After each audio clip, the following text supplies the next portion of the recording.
கர்த்தருடைய பரிசுத்த நாமத்துக்கு மகிமை உண்டாவதாக. அப்போஸ்தலருடைய நடபடிகள் 4ஆம் அதிகாரம் 33ஆம் வசனம்.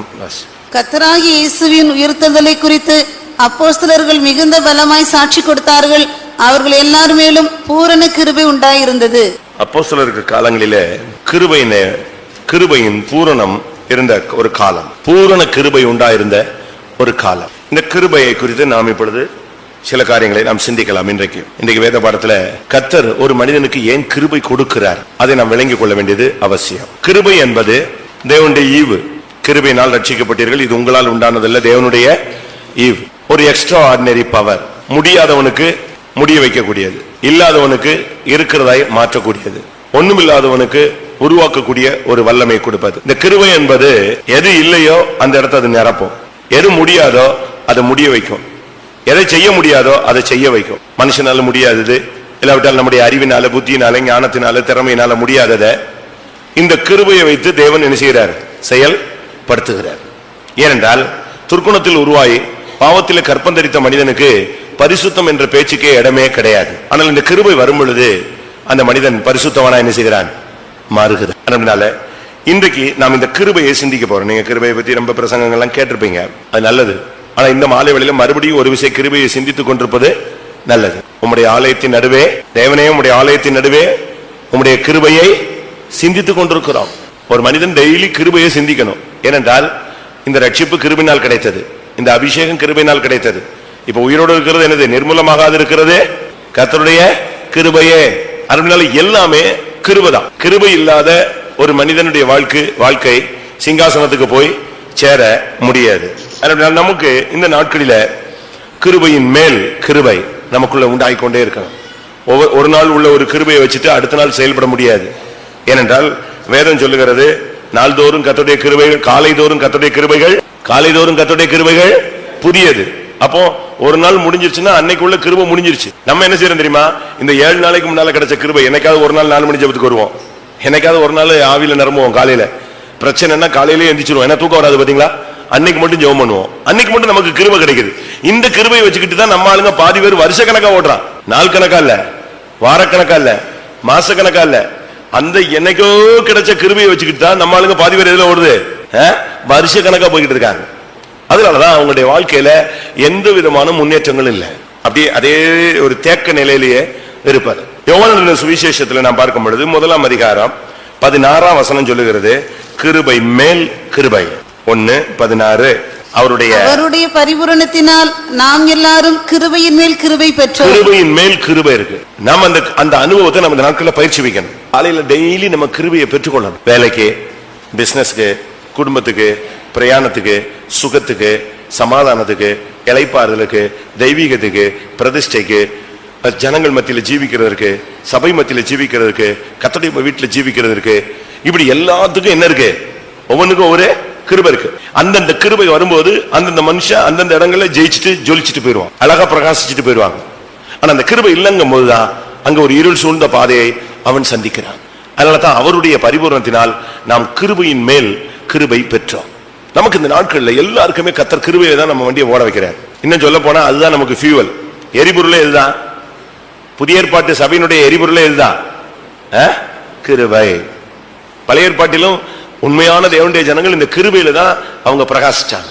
அதனால நாம் இந்த நாட்கள்ல கேட்க வேண்டிய முக்கியமான ஒரு இது, எனக்கு அதை தாரும், இதை தாரும், அப்படி தாரும், இப்படி தாரும் இல்ல, கிருபையை வச்சுக்கிட்டே எல்லாம் செஞ்சிடலாம், எல்லாத்தையுமே கிராஸ் பண்ணி போயிடலாம். ஒரு நாட்டில் இறங்கின உடனே அந்த நாட்டினுடைய கரன்சியை நம்ம பெற்றுக்கொள்ளணும். இந்த நாட்டு கரன்சி வச்சு அங்க என்ன செய்ய முடியாது, வண்டி ஓட்ட முடியாது. இறங்கின உடனே எக்ஸ்சேஞ்சில் அந்த நாட்டு கரன்சியை நம்ம எடுத்துக்கிட்டா அங்கிருந்து நம்ம புறப்படுற வரைக்கும் அது நமக்கு என்ன செய்யும்? யூஸ் ஆகும்.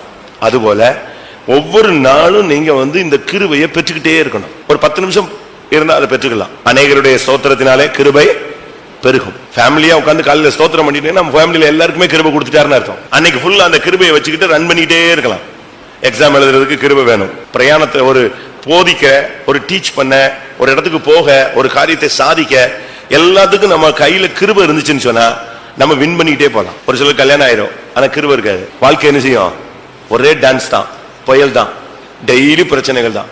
ஆனா கிருபையை வாங்கிட்டு அந்த வாழ்க்கைக்குள்ள போட்டு அவங்க அந்த வாழ்க்கையில் என்ன இருக்காது? பிரச்சனையே இருக்காது. அது ஒரு நங்கூரம் போன்றது. எந்த புயலும் நிக்கும், ஸ்டாண்ட் பண்ணி காட்டும். ஊழியத்துல வர்றாங்க ஒரு சிலர், கிருபையை போக்கடிச்சிடுறாங்க. கிருபையை போக்கடிக்கிறதுக்கு நமக்கு சான்ஸ் இருக்கு. யோனா 2ஆம் அதிகாரம் 8ஆம் வசனம். பொய்யான மாயை பற்றி கொள்ளுகிறவர்கள் தங்களுக்கு வரும் கிருபையை போக்கடிக்கிறார்கள். கிருபையை நீங்க வேஸ்ட் பண்ணக்கூடாது, கிருபையை போக்கடிச்சிடக்கூடாது. யோனா 2:8 என்ன சொல்லுது? கிருபையை போக்கடிக்கிறார்கள். கிடைச்ச கிருபையை நஷ்டப்படுத்திட்டு ஒரு சிலருக்குலாம் அந்த காசு கிடைச்ச உடனே குடிச்சு அழிச்சிடறாங்க, பாத்தீங்களா? நாசம் பண்ணிடுறாங்க, எங்கேயாவது கொடுத்துருவாங்க, ஏமாந்துருவாங்க. அதே போல அநேகர் தேவன் தங்களுக்கு கொடுத்த கிருபையை போக்கடிச்சிடறாங்க. அதே போல எபிரேயர் 12:15 பாத்தீங்கன்னு சொன்னா, கிருபையை ஒருவனும் இழந்து போகாதபடி ஜாக்கிரதையா இருக்க வேண்டும். ஒருவனும் தேவனுடைய கிருபையை இழந்து போகாதபடிக்கும். பாத்தீங்களா? ஒருவனும் தேவனுடைய கிருபையை இழந்து போகாதபடி. அப்ப கிருபை எப்ப இழக்கிறோம்? ஒன்று, கசப்பான வேர் வரும்போது கிருபை நஷ்டப்படுகிறது. கலக்கத்தை உண்டு பண்ணும் போது கிருபை நஷ்டப்படுகிறது. அநேகர் தீட்டுப்படும் போது கிருபை நஷ்டப்படுகிறது. இப்படிலாம் வரிசையா சொல்லலாம். இதுக்கு மெயின் தீம் வந்து கசப்பான வேர் தான். ஒருவனும் தேவனுடைய கிருபையை இழந்து போகாதபடிக்கும், யாதொரு கசப்பான வேர் முளைத்தெலும்பி கலக்கம் உண்டான அநேகர் தீட்டுப்படாதபடிக்கும். அப்படியானால் இந்த நாட்கள்ல நமக்கு கிருபை தேவை. எவ்வளவு கிருபை இருக்கு உங்களுக்கு? இந்த கிருபைக்கு ஒவ்வொரு விதங்கள்ல பேர் சொல்றாங்க. ஒவ்வொருத்தரும் ஒவ்வொரு அனுபவங்களில ஒவ்வொரு விதங்களில இந்த கிருபையை பத்தி பேசுறாங்க. எபேசியருக்கு எழுதும் போது பவுல் 1:7 கிருபையின் ஐஸ்வர்யம் என்று சொல்லுகிறார். அவருடைய கிருபையின் ஐஸ்வர்யத்தின்படியே. அவருடைய கிருபையின் ஐஸ்வர்யம். கிருபையில வந்து அவர் பெரிய ஐஸ்வர்யம். கிருபை வந்து அவருக்கு நிறைந்தவர். அதனால தான் இயேசுவை பத்தி யோவான்ல சொல்லி இருக்கிறது, கிருபையும் சத்தியமும் நிறைந்தவராய். நமக்கு வந்து ஓரளவு இருக்கு, அவருக்கு வந்து கிருபை நிறைந்தவர். அதனால நாம் இந்த நாட்களில் நல்லா விளங்கிக் கொள்ளணும் சத்தியங்களை. கிருபையின் மேல் கிருபை பெறணும். கிருபையில நாம் ஒரு பூர்ணத்தை பெற்றுக் கொள்ளணும். அப்போஸ்தலர் காலங்களில அந்த ஜனங்கள், அந்த ஊழியர்கள் மேல பூரண கிருபை இருந்தது. அவர் கிருபையினுடைய ஐஸ்வர்யத்தின்படி. யாக்கோபு சொல்லுகிறாரு, அதிக கிருபை, கொஞ்சம் கிருபை இல்ல. என்னது? யாக்கோபு 4:6. அவர் அதிகமான கிருபையை அளிக்கிறாரு. அதிகமான கிருபை உங்களுக்கு தேவைன்னா எவ்வளவு நாள் எடுத்துக்கலாம் கிருபையை. ஆண்டவரே இன்னைக்கு எனக்கு ரொம்ப பிரச்சனை அப்படின்னு சொன்னீங்கன்னா உங்களுக்கு ரொம்ப கிருபையை நெஞ்சிக்கலாம், ஸ்டோர் பண்ணிக்கலாம். எனக்கு இவ்வளவு போராட்டங்கள் இருக்கு சுவாமின்னா அதுக்கேற்ற கிருபையை அப்படியே தந்துருவார். யாக்கோபு சொல்றார், தேவன் அதிகமான கிருபை அளிக்கிறாரு. அப்ப நமக்கு எப்படி கிருபை தேவை இந்த நாட்களில? உங்களுக்கு எல்லாம் இருக்கா? கொஞ்ச நேரம் இப்படி பேசுவேன், திருப்பி நான் வேற சப்ஜெக்டுக்கு வர்றேன். கிருபையினால எப்படி ஒரு மனிதன் சாதிக்கிறாங்கிறத நம்ம விளங்கிக் கொள்ளணும். 1 பேதுரு சொல்றாரு, சகல கிருபைன்னு சொல்றாரு. 1 பேதுரு 5:10. கிறிஸ்து இயேசுவுக்குள் நம்மை தமது நித்திய மகிமைக்கு அழைத்தவனாய் இருக்கிற சகல கிருபையும் பொருந்திய தேவன் தாமே. அதாவது கிருபை வந்து சகலத்துக்கும், சகல கிருபை எதுக்குமே கிருபை போதுமானது. அதனாலதான் கொரிந்தியர்ல சொல்றாரு, என் கிருபை உனக்கு போதும். என் கிருபையை மட்டும் நீ வச்சுக்க. ஆண்டோடைய கிருபையை மட்டும் நீங்க வாங்கி ஸ்டோர் பண்ணிக்கிட்டீங்கன்னா நீங்க எந்த சூழ்நிலையும் டைவடிச்சு வெளியே போயிடலாம். அக்னில இருந்து வெளியே போயிடலாம், ஆறுகளை கடக்கும் போது வெளியே வந்துடலாம், சிங்க கபில போனாலும் வெளியே வந்துடுவீங்க. சிங்கமோ கரடியோ கோலியாத்தோ எல்லாத்தையுமே டச் பண்ணி வின் பண்ணிட்டு போயிடலாம். இது அவ்வளவுக்கு எது வேணும்? கிருபை தான் முக்கியம். கிருபை இல்லாம நம்முடைய சாமர்த்தியங்கள், நம்முடைய அறிவு, நம்முடைய ஞானம், நம்முடைய புத்தி, நம்முடைய திறமை, அனுபவங்கள் இதை கொண்டு நம்ம உள்ள இன்புட் பண்ணா அடி வாங்கிடும், ஷார்ட் சர்க்கியூட் ஆயிடும், ஒண்ணுமே வேலை செய்யாது. கிருபையை மட்டும் நீங்க ஒவ்வொரு நாளும் எதுக்குமே கிருபை, அப்படி ஒரு பழக்கம் நமக்கு இந்த நாட்களில் தேவை. கொரிந்தியர் சபையை பத்தி பேசும் பொழுது பவுல் 2 கொரிந்தியர் 9ஆம் அதிகாரம் 14ஆம் வசனத்துல அந்த கிருபை எப்படி வர்ணிக்கிறார்? உங்களுக்காக வேண்டுதல் செய்து தேவன் உங்களுக்கு அளித்த மிகவும் விசேஷித்த கிருபையின் நிமித்தம். இந்த இடத்துல பாருங்க, அந்த கிருபைக்கு பேர் என்னது? மிகவும் விசேஷித்த கிருபை. பூரண கிருபை, கிருபையின் மேல் கிருபை, கிருபையின் ஐஸ்வர்யம், சகல கிருபை, அதிக கிருபை, அடுத்தது மிகவும் விசேஷித்த கிருபை. 10 பேர் இருந்தாலும் அந்த 10ல ஒருத்தனுக்கு மிகவும் விசேஷித்த கிருபை இருந்துச்சுன்னா அவனுடைய ஷைனிங்கே வித்தியாசம். இந்த வைரத்தை பட்ட தீட்ட தான் என்ன செய்யும்? அதனுடைய ஷைனிங் கூடும். அதுபோல நம்முடைய வாழ்க்கையில் இந்த நாட்களில நல்லா விளங்கிக் கொள்ளுங்க, கிருபையை மட்டும் நீங்கள் பற்றி கொள்ளுங்க. சரி, நம்முடைய சப்ஜெக்டுக்கு நம்ம வருவோம். இந்த கிருபைக்கு நீங்க கிருபையினுடைய கண்ட்ரோலுக்கு நீங்க வந்துட்டீங்கன்னா ஒரு தேவனுடைய மனுஷன் பாவத்தை ஜெயிச்சிருவான். அதான் முக்கியம். இந்த பாவ உலகத்துல ஒருத்த வின் பண்ணணும்னா கிருபையை அவன் பற்றி கொள்ளணும். கிருபையினுடைய கட்டுப்பாட்டுல வரணும். ரோமர் 6ஆம் அதிகாரம் 15ஆம் வசனம். இதனால் என்ன? நாம் நியாயப்பிரமாணம் 14. நீங்கள் நியாயப்பிரமாணத்துக்கு கீழ்ப்பட்டிராமல் கிருபைக்கு கீழ்ப்பட்டிருக்கிறபடியால் பாவம் உங்களை மேற்கொள்ள மாட்டாது. பாத்தீங்களா, கிருபைக்கு கீழ்ப்பட்டிருந்தா பாவம் உங்களை மேற்கொள்ளாது. அப்படினால் தேவனுடைய பிள்ளைகள் இந்த நாட்களில கிருபைக்கு கீழ்ப்பட்டிருந்தோம். முழுவதும் கிருபையினுடைய கட்டுப்பாட்டுல வந்துருங்க. டெய்லி காலையில எந்திரிச்ச உடனே ஒரு 10 நிமிஷமோ, 1/4 மணி நேரமோ, 3/4 மணி நேரமோ, 1/2 மணி நேரமோ, எவ்வளவு டைம் கிடைக்கிறத போட்டு முழங்கால போட்டு வெறும் ஒண்ணுமே பண்ண முடியலையா, வெறும் பிரைசிங் பண்ணுங்க, ஸ்தோத்திரம் பண்ணிட்டே இருங்க. மனது, சிந்தை, எண்ணம், நினைவு, தோற்றம், உணர்வு, வாஞ்சை, சரீரம், ஆவி, ஆத்மா எல்லாம் கிருபையில நிரப்பப்படட்டும். அப்போ உங்களுடைய வார்த்தை கிருபையா மாறிடும். உங்களுடைய பார்வையில கிருபை இருக்கும், உங்களுடைய ஊழியத்துல கிருபை இருக்கும். நீங்க சும்மா நடந்து போனா கூட கிருபை வெளிப்படும். அப்படி வசனம் இருக்கு, கிருபையுள்ள வார்த்தைகள். நமக்கு இந்த நாட்கள்ல கிருபையுள்ள வார்த்தைகள் பேச முடியல. பட்டக் பட்டக்குன்னு ஷார்ட் டெம்பர்ல என்னத்தையோ அள்ளினோம் தெளிச்சோன்னு வந்துடும். கொலோசியர் 4:6. கொலோசியர் 4:6. அவனவனுக்கு இன்னினபடி உத்தரவு சொல்ல வேண்டும் என்று நீங்கள் அறியும்படிக்கு உங்கள் வசனம் எப்பொழுதும் கிருபை பொருந்தினதாயும். வார்த்தை கிருபை பொருந்தணும். மனைவிட்ட பேசினா கூட கிருபையுள்ள வார்த்தைகள் பேசுங்க. புருஷன் கூட கிருபையுள்ள வார்த்தைகள் பேசுங்க. அப்படி பேசுறேன்னு சொல்றவங்க கை வைத்து அலையிலேயே சொல்லுங்க பாப்போம். என்ன அப்ப அவரும் கிருபையில இருந்தாதான் நாங்க அப்படி பேச முடியும். அப்படி சொல்லக்கூடாது. அங்க கிருபை இருக்கோ இல்லையோ, உன் கிருபை அதை ஓவர்டேக் என்ன செய்யணும், பண்ணணும். மனைவிட்ட பேசும்போது கிருபையுள்ள வார்த்தைகளை பேச முடியுமா? அவட்டெல்லாம் அப்படி பேசினா அவ்வளவுதான், நான் என் தொலைஞ்சே போயிடுவேன் அப்படிம்பீங்க. அப்படி அல்ல, உங்கள் வார்த்தைகள் உப்பால் சாரம் ஏறினதாக இருக்கணும். அடுத்து கிருபை பொருந்தினது. நம்ம ஆளுங்க எல்லாமே சில்லி தான் ஜாஸ்தியா இருக்கு. காரம் காரம் உப்பால் சாரம் ஏறினது இல்ல, அது என்னது, காரம் தான் சாரம் ஏறி போயிருக்கு. பேசினா சிலர்லாம் பேசினா காதை பொத்திக்குவாங்க, புளிக்கும், கெட்டவாத்த பேசுவாங்க. தராதரம் இல்லாம யார பேசுறோம், என்னத்தை பேசுறோம், எப்படி பேசினா இது நல்லதா, திருப்பி நீங்க உட்கார்ந்து ஜெபிச்சு பாருங்க, கிருபையே வராது, டோட்டல் அவுட் ஆயிடும். ஏனென்றால் இவர்கள் தங்களுக்கு வந்த கிருபையெல்லாம் நெஞ்சாச்சு, போக்கடிச்சாச்சு. நீங்க பாருங்க, நான் சும்மா சொல்றேன், நம்ம ஜனங்கள்னால பேசுறேன். நீங்க கிருபை இல்லாத வார்த்தையை பேசிட்டு நீங்க தீர்க்கதரிசனம் சொல்லி பாருங்க, கப்புன்னு ஆஃப்லயே நிக்க வேண்டிய, செல்ஃபே எடுக்காது சர்ச்சில். நீ தீர்க்கதரிசனம், என் பிள்ளையே நான் உங்கள் மத்தியில் வந்திருக்கிறேன் அப்படின்னு நீங்க சொன்ன உடனே ஒருத்தன ஆவி நிரம்ப மாட்டான், கப்பு ஆஃப் ஆயிரும். ஏன்னா அங்க என்ன இல்ல, அது ஓசை இடுகிற வெங்கலம், கைத்தாளம், அவ்வளவுதான். ஆனா அதே நேரத்துல கிருபையில நிறைஞ்சு படிப்பறிவே இல்லாம ஒண்ணுமே தெரியாத ஆளு ஒரு வார்த்தை சொல்லட்டும், டப்புன்னு தீ என்ன செய்யும், பத்திக்கும். சட்ட சட்ட சட்டன்னு எல்லாரும் ஆவி நிறைஞ்சிரும். கிருபைதான். 1.5 மணி நேரம் தீர்க்கதரிசனம் சொல்ல வேண்டியதில்லை, ஒரே வார்த்தை. 1.5 மணி நேரமா இருக்கிற தீப்பெட்டி எல்லாம் மொத்தமா இருக்கிற குச்சி எல்லாம் கொளுத்தி காடை கொளுத்த வேண்டியதில்லை. என்னது, ஒரு குச்சி தாங்க அழகா பத்த வச்சா போதும், அது பிடிக்கும், எவ்வளவு நாள் பிடிக்கணும்னாலும் பிடிக்கும். கிருபை நமக்கு தேவை. கிருபைனால நீங்க பேசி பாருங்க, உங்க வேலை ஸ்தலங்கள்ல கிருபையோடு பேசி பாருங்க. ஒரு சிலருக்கு கிருபையை பத்தி புரியாது. என்னவோ நீங்க ரொம்ப சாஃப்டா பேசின உடனே அவங்க என்னவோ இவன் பயந்துட்டான் போல் இருக்கு, தப்பு பண்ணிட்டான் போல் இருக்கு, அதனாலதான் இவன் இறங்கி என்ன செய்யறான், ரொம்ப சாஃப்டா ரொம்ப அன்பா பேசுறான். அவன் எப்படி வழங்கிக்கிட்டாலும் சரி, உன் வாயில இருந்து எந்த வார்த்தை மட்டும் வரட்டும், கிருபை பொருந்தின வார்த்தை வரட்டும். இப்படி நம்ம கிருபையை கிருபைன்னு நினைச்ச உடனே நம்ம எங்கேயோ இருந்து வருதுன்னு நினைச்சுக்கிறோம். கிருபைன்னா என்னன்னே பாதி பேருக்கு தெரியாது. கிருபை அபிஷேகத்துல ஒரு போர்ஷன், ஆவியானவருடைய ஒரு போர்ஷன் தான் யாரு, சகரியா 12:10. நான் தாவீது குடும்பத்தாரின் மேலும் எருசலேம் குடிகளின் மேலும் கிருபையின் ஆவியையும் விண்ணப்பங்களின் ஆவியையும் ஊற்றுவேன். கிருபையின் ஆவியையும், என்ன ஆவி, கிருபையின் ஆவி. கிருபை அபிஷேகத்தினுடைய ஒரு போர்ஷன் தான்.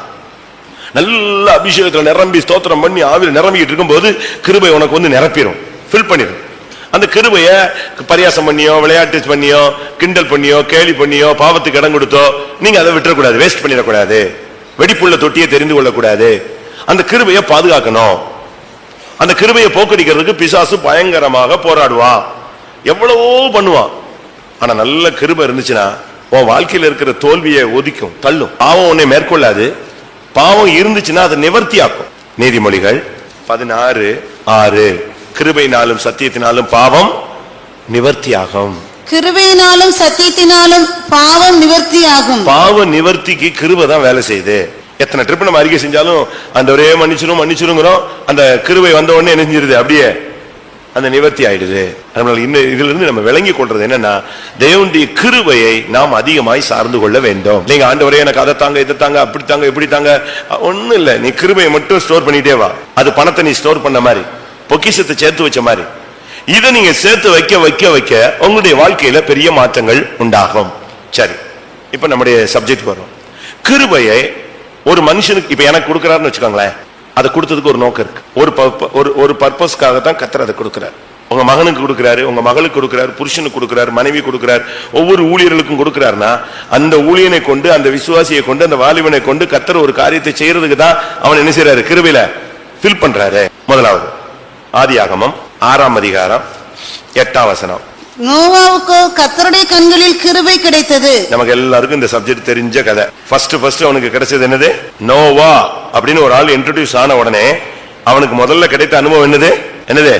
கிருபைதான். அதுக்கு பிறகுதான் சொல்லி இருக்கிறது அவன் நீதிமானா இருந்தான், உத்தமனா இருந்தான், தேவனோடு சஞ்சரித்தான். இதெல்லாம் எக்ஸ்ட்ரா. ஃபர்ஸ்ட் என்னதுதான்? ஃபர்ஸ்ட் ஒரு மனிதனுடைய வாழ்க்கையில தேவனுடைய கண்கள்ல கிருபை கிடைச்சது. எதுக்கு கிடைச்சது? நோவாவுக்கு கிருபை கிடைச்சதுக்கு காரணம் ஒன்னே ஒண்ணுதான். பேழையை நமக்கு எல்லாருக்கும் தெரியும், சின்ன குட்டி பிள்ளைகளுக்கு கூட தெரியும். நோவாவுக்கு தேவனுடைய கண்கள்ல கிருபை கிடைச்சதுக்கு ஒரே காரணம் 3 பிள்ளைகள் பெற்றுக்கொள்றதுக்கோ 3 பிள்ளைகளுக்கும் கல்யாணம் கட்டி வைக்கிறதுக்கோ அதுக்கு அல்ல. நல்லா புரிஞ்சுக்கணும். இதெல்லாம் சும்மா, இது உலகத்துல ஒரு மனைவி, ஒரு புருஷன், ஒரு 4 பிள்ளை, ஒரு வேலை, ஒரு சந்ததி, இவ்வளவுதான். இது பரலோகத்துல எல்லாம் இந்த சந்ததி இந்த இதெல்லாம் என்ன கிடையாது, சப்ஜெக்டே கிடையாது. பரலோகத்துல அப்படி பார்த்த உடனே ஒரு ஸ்மைலிங், க்ளோஸ், அதோட சாப்டர் க்ளோஸ். அதுக்கு பிறகு என்னங்க நீங்க எப்போங்க வந்தீங்க எல்லாம் கேட்கறதுக்கு அங்க என்ன கிடையாது. அந்த உறவுக்கு அங்க என்னமே இடமே கிடையாது. பரலோகத்துல என்ன கிடையாது? கொள்வனையும் கொடுப்பனையும் அல்ல. உயிர்த்தெழுதலில் அவர் எப்படி இருப்பாங்க? தேவ தூதர்களை போல இருப்பார்கள், அவ்வளவுதான். பட் ஒரு ஸ்மைலிங் தெரியும் யார், அவ்வளவுதான். உடனே சுத்தி வந்துட்டு அக்கா கிட்ட போய் நின்னுக்க முடியாது. இப்படி ஒரு சுத்திட்டு ஒய்ஃப் கிட்ட வந்துட்டு எப்படி நல்லா இருந்தியா, வந்துட்டியா, பரவாயில்ல அப்படிலாம் சொல்ல முடியாது. நீ வரமாட்டேன்னு நினைச்ச, வந்துட்ட, இப்படி எல்லாம் நினைச்ச முடியாது, கிடையாது. அதனால இங்கேயோட இந்த சாப்டர் க்ளோஸ். அங்க மையப்பொருள் யாருதான்? அவன் எங்க சுத்தினாலும் மையப்பொருள் யார்கிட்ட வந்து நிப்பான்? அவன் இயேசுகிட்ட வந்து நிப்பான். பரலோகத்தினுடைய மகிமையினுடைய மையப்பொருளை யாருதான்? அவன் சுத்து எங்க போனாலும் சரி, சியோனுக்கு போனாலும் சரி, எருசலேமுக்கு போனாலும் சரி, சுத்தி எங்க வந்து நிப்பான்? அங்கதான் வந்து நிக்கும். அவனுடைய சென்டர் பாயிண்ட் அதுதான். அதனால நமக்கு இந்த நாட்களில தேவன் கிருபையை கொடுத்ததுக்கு ஒரு காரணம் இருக்கு. நோவாவுக்கு தேவனுடைய கண்கள்ல கிருபை கிடைச்சதுன்னு சொன்னா அதுக்கு முக்கியமான காரணமே பேழையை உண்டு பண்ணுவது, 2வது பேழைக்குள் பிரவேசிப்பது. இந்த 2 தான் அவனுடைய வாழ்க்கைக்கு கிருபை கொடுத்து. ஏன்னா பேழையை உண்டு பண்ணதுல நோவா மட்டும் உட்கார்ந்து மரத்தை இழைச்சிட்டு இருக்கல. அந்த ஊர் ஜனங்கள்லாம் கூலிக்கு என்ன செஞ்சாங்க? மரத்தை வெட்ட போனா, மரத்தை இழைச்சான், மரத்தை சேர்த்தான், கீழ் பூசினா, ஆணி அடிச்சான், எல்லாம் செஞ்சதெல்லாம் யாரு தான்? பாதி அந்த ஊர் ஜனங்கள் தான் கூலிக்கு மரம் அடிச்சாங்க. ஆனா அவங்க எதுக்குள்ள வரல? பேழைக்குள்ள வரல. நமக்கு கிருபைக்கு காரணம், நோவாவுக்கு தேவன் கிருபை கொடுத்ததுக்கு காரணம் என்ன தெரியுமா? 2 காரியம். 1 பேழையை உண்டு பண்ணுவது, 2வது பேழைக்குள் பிரவேசித்தது. மற்றபடி சேமை பெற்றான், சேம், காம், யாபேத் இவர்களை பெற்றான். அந்த 3 பேருக்கும் 3 மனைவிகளை தெரிந்து கொண்டான். அவர்களுக்கு அருமையான கல்யாணம் கட்டி வைத்தான். அவர்களுக்கு செய்ய வேண்டிய சொத்துக்களை எழுதி கொடுத்தான். ஒன்னும் கிடையாது, சொத்து எழுதி கொடுக்க வேண்டிய அவசியமே கிடையாது. ஏன்னா பேழையிலிருந்து வெளியே வரும்போது முழு உலகம் யார் கண்ட்ரோல்ல தான் இருந்துச்சு? ஒரே ஆள் தான், நோவா. அவனுடைய 3 பிள்ளைகளும் முழு ஆப்பிரிக்கா கண்டமும் அமெரிக்கா கண்டமும் இருக்கிற ஏசியா கண்டமும் எல்லா கண்டத்தையும் நெஞ்சுக்கலாம், பிரிச்சு எடுத்துக்கலாம். அதனால அங்க சொத்து பிரச்சனையே கிடையாது. ஆவிக்குரிய வாழ்க்கையில கிருபை எதுக்கு கொடுக்கப்பட்டது? நோவாவை பத்தி பைபிளை நீங்க படிச்சு பாத்தீங்கன்னா, அவனை பிறந்த உடனே அவங்க அம்மா அப்பா நோவான்னு பேர் வச்சாங்க. எதுக்கு? இவன் நம்மை தேற்றுவான். கிருபையினுடைய முதல் நோக்கமே மற்றவங்களுக்கு நீங்க ஆறுதலா இருக்கணும், தேற்றக்கூடியவர்களா இருக்கணும். பேழையை கட்டுறீங்களா? உனக்கு கிருபை கொடுத்ததுக்கு காரணமே சபையை கட்டுவது. இந்த சபையை கட்டுறதுக்கு நீங்க உதவி பண்றீங்களா? ஆமா, நாங்க தானே ஃபேன் வாங்கி போட்டோம், இந்த தூணுக்கு கம்பி நான் தான் வாங்கி கொடுத்தேன். அந்த பேழை இது நாளைக்கு உடஞ்ச எல்லாம் மண்ணா போயிடும். இந்த பேழையே சொல்லல. சபை கட்டப்படுவதற்கு, ஆத்தும ரட்சிப்புக்காக, ஆத்தும மீட்புக்காக, ஆத்தும பரிசுத்தத்திற்காக, ஜனங்களுடைய தெய்வீகத்துக்காக நீங்க என்ன செஞ்சிருக்கீங்க? பேழையை கட்டியிருக்கீங்களா? எத்தனை பேர் பேழையை கட்டிட்டு இருப்பீங்க? உங்களுடைய ஜீவியம் ஒரு பேழை. கிருபை கொடுத்ததுக்கு காரணம் நம்முடைய ஜீவியத்தை கட்டி எழுப்புறது தான். நல்லா அழகாக கட்டணும். அதுக்கு தேவன் ஒரு முறை வச்சிருந்தார். கப்பலுக்குன்னு நீங்க கேள்விப்பட்டீங்கன்னா, ஏர்கிராப்ட் அப்படின்னு சொன்னா பிளைட்டுக்கு அதுக்கு ஒரு கான்செப்ட் இருக்கு. அதன்படி செஞ்சாதான் அது பறக்கும். அதே மாதிரி கப்பலுக்கு அதுக்கு ஒரு கான்செப்ட் இருக்கு. அந்த கான்செப்ட் படி செய்யலன்னா கப்பல் என்ன செய்யாது? மிதக்காது, எழுதிட்டு போயிடும் எங்கிட்டாது. நீங்க பாருங்க, நீங்க கடல்ல போய் பாருங்க. இப்ப உள்ள கப்பல்கள் எல்லாம் எதுல செஞ்சதல்ல? மரத்துல செஞ்சதல்ல. அந்த காலத்துல எது செஞ்சாங்க? மரத்துல. இப்ப பாருங்க எப்படி செஞ்சிருக்கான்? ஸ்டீல். எப்படி மிதக்குது? மரம் தானங்க மிதக்கும். நான் சொல்றது சரியா தப்பா? இப்ப உள்ள கப்பல்லாம் ஸ்டீலா மரமா? எப்படி இத்தனை டன்னு இத தண்ணில மிதக்க வைக்கிறான்? அதுக்கு ஒரு கான்செப்ட் இருக்கு. அந்த கரெக்ட் மெத்தட்ல இருந்து அது என்ன செய்யும்? அதுக்குரிய சைஸ், அதுக்குரிய நீளம், அதுக்குரிய அந்த கிளியர் பாயிண்ட் வச்சு வெற்றிடம் கொடுத்தா அது என்ன செய்யும்? அழகா மிதக்கும். அதுபோல நாம இந்த உலகத்துல இந்த பைபிள் வசனங்கிற கான்செப்ட்ல கரெக்டா போனோம்னா இந்த உலகமாகிய பாவ உலகத்துல மூழ்காம என்ன செய்யலாம்? பயணம் போய்கிட்டே இருக்கலாம். அந்த பேழை போய் போய் போய் எங்க போய் சேர்ந்துருச்சு? அரராத் அப்படின்னா பரிசுத்த பூமின்னு அர்த்தம். அரராத்துக்கு பேர் அர்த்தம் பரிசுத்த பூமி. இது மிதந்து மிதந்து மிதந்து போய் எங்க போய் நின்றுடுச்சு? அரராத் மலையில போய் நின்றுடுச்சு, பரிசுத்த பூமியில போய் நிக்கும்.